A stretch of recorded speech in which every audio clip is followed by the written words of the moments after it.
All right, let's try this again with some sound. We're going to work through section 9.7, and that's factoring special products.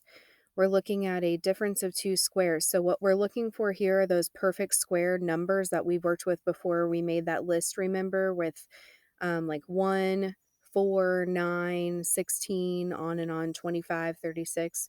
So we're looking for numbers like that. So that's what you're going to see throughout this whole lesson.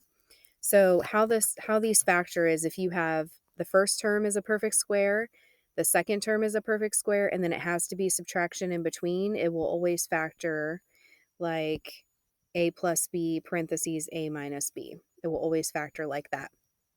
So if we look at the first problem, y squared minus 16. So first and second term are both perfect squares. So what I do is I have two sets of parentheses, and I take and I have 1 plus, 1 minus, and then y, and then 4 and 4, because the square root of 16 is 4.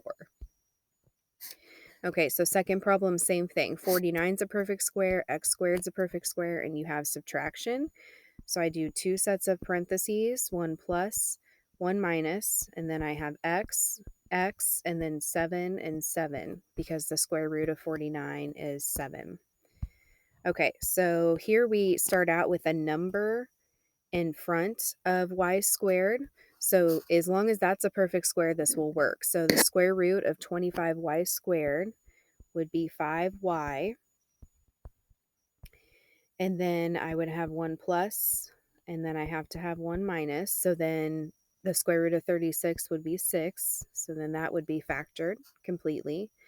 Okay, the next problem, you notice that these are not perfect squares. So what I'm going to have to do is look for something that I can remove or factor out of both of them to get to perfect squares. So they both have a 2 in common. So if I take out a 2, I have left 4 minus 9x squared, which those are both perfect squares. So what I'm going to do is now factor using difference of squares. So 2 plus 2 minus, and then my root of the second term would be 3x, which looks a little backwards than our problems before, but that's okay.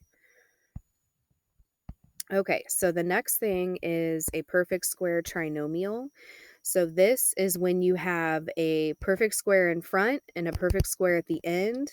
And then if you notice, the roots have to be times 2 and times each other, equaling what's in the middle. So I'll try to walk you through that. So this is very similar to a special pattern we've done before. So what you're looking at is the first term a perfect square? Is the last term a perfect square? Okay, so take the roots of each of those. So the root of the first term is x. The root of the last term is 6.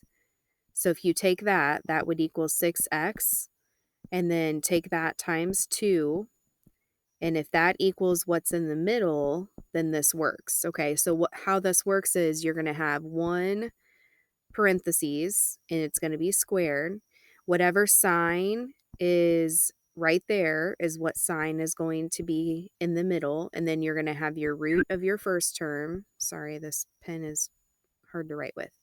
You're going to have your root of the first term and the root of the last term. Okay, so let me rewrite that a little neater. So you're going to have x minus 6 squared would be your final answer for this. Okay, so we're going to go through several more of these.